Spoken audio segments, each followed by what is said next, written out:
Hi, my name is Alka Singh and today is January 6, 2024. So this is a video presentation for our Unit 2 case connection. I will be presenting case 2 and 4. So case 2 is a 16-year-old female is recently diagnosed with the deficiency of muscles glycogen phosphorylase. She and her family are concerned and ask the following questions. So the first question is, I am not sure I understand the issue. Can you explain how muscles glycogen is used normally during exercise? So the glycogen in our muscles act as a quick energy source for muscle cells. When our muscles need a sudden burst of energy, glycogen is broken down into a substance called glucose 6-phosphate by an enzyme called glycogen phosphorylase. The glucose 6-phosphate can then be further broken down for energy, especially when oxygen levels are low, forming a substance called lactate. When our muscles are working hard, there is a high demand of energy in the form of ATP. To meet this demand, the muscle's glycogen undergo a process and turn into the glucose 6-phosphate, which entered another energy release cycle called glycolysis. The breakdown of the glycogen in the muscle tissue is controlled in a three main ways. The first way is CAMP activation. The substance called CAMP produced from ATP within the cells activates an enzyme called phosphorylase kinase. This enzyme then triggers the activation of muscle glycogen phosphorylase. The second is calcium ions. So calcium ion release in the muscle cell storage area by nerve cells also activate the same enzyme through a component called calmodulin in the phosphorylase kinase. And third is epinephrine in the situation where the rapid muscle contraction is needed like during fear and fright, and the hormone epinephrine is released in our body. The hormone signals an increase in the CAMP production activation glycolysis. In individuals with the deficiency of the glycogen phosphorylase, the conversion of the muscle's glycogen to the glucose 6-phosphate is impaired. This leads to muscle weakness and cramping, especially during the intense physical activity. Interestingly, these individuals will have higher level of glycogen in their muscle tissues compared to a healthy person.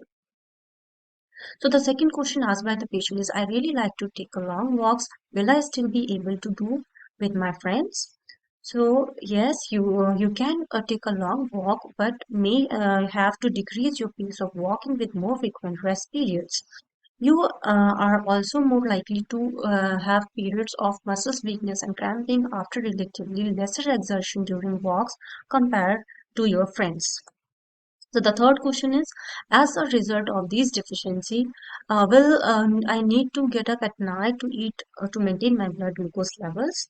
So muscles glycogen is used as a source of energy during periods of the rapid muscles contraction and not in the maintenance of the regular blood glucose levels. So you would not have to wake up at night to maintain blood glucose level. And the last question is, do I need to worry about the producing excessive lactate during intense anaerobic exercises? So actually during intense anaerobic exercises, the storage glycogen in muscle tissues is converted to the glucose 6-phosphate, which is used in anaerobic glycolysis, releasing energy and forming lactate. As this conversion is impaired, the level of lactate produced during intense exercises will be lower compared to the healthy person. And my next case is case 4. So in this case, option C is the correct answer. So, glycogen store disease, which is inability to use the glycogen.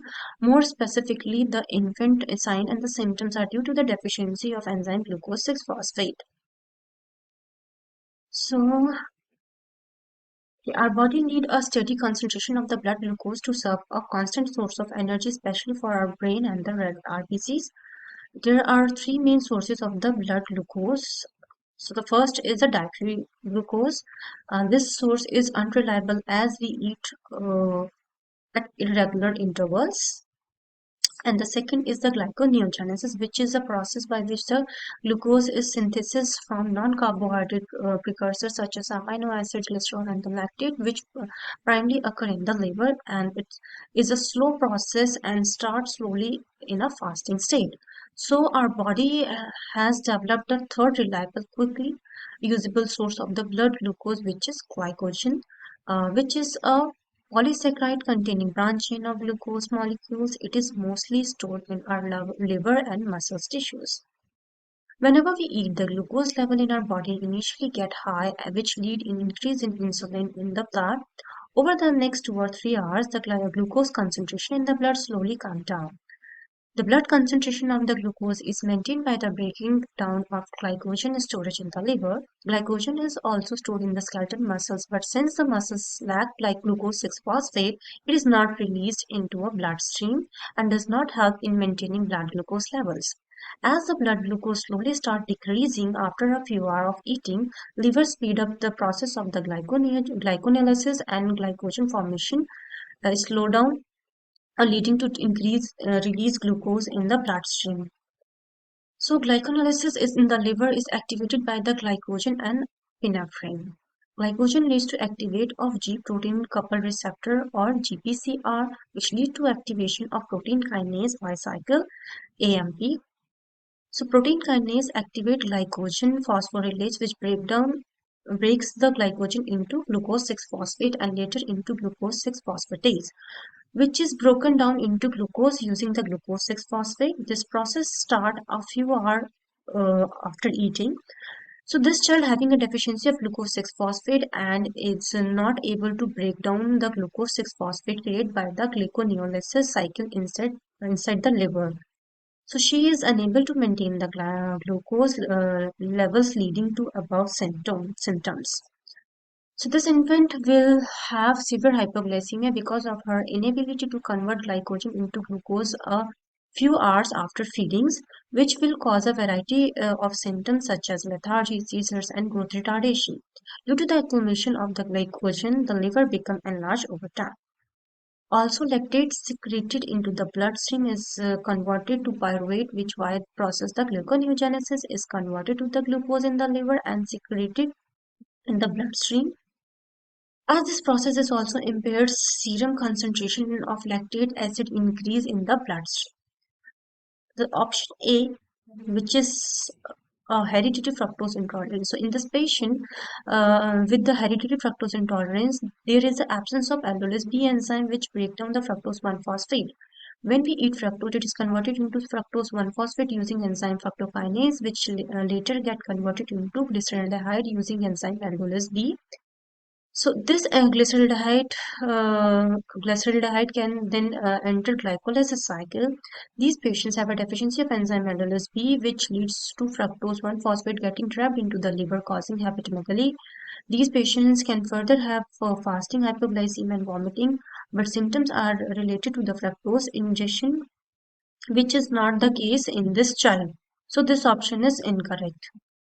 Option D is a galactosemia. When galactose is ingested in the body, it is initially converted to galactose 6-phosphate using the enzyme galactokinase, which is later converted to the glucose 1-phosphate using enzyme galact, galact, sorry, galact, galactose 1 of galactose or galactose 1-phosphate respectively.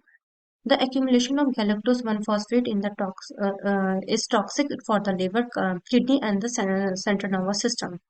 Accumulation of galactose in the non-class 6 galactosemia causes a fever medicine complication and present with the symptoms such as the cataracts, delayed development, and kidney problem. The symptoms in the child are not consistent with the galactosemia, so this option is incorrect. So the last option is D, which is glucose 6-phosphate dehydrogenase deficiency. Our body has pentose phosphate pathway, which is cytosolic pathway in which NADPH is formed. The primary enzyme is glucose 6-phosphate dehydrogenase, which oxidizes glucose 6-phosphate to glucose phosphogluconate. In this two-step, the reaction NADPH is also produced, which is a highly energy compound and used by many tissues to detoxify reactive oxygen species before they can cause any cellular damage. This process is especially important in the RBCs. Deficiency of this enzyme lead to excessive hemolysis, leading to the clinical presentation of jaundice. Symptoms in this child are also not consistent with the deficiency of the glucose 6-phosphate dehydrogenase. So the answer is for case 4 is option C. Thank you.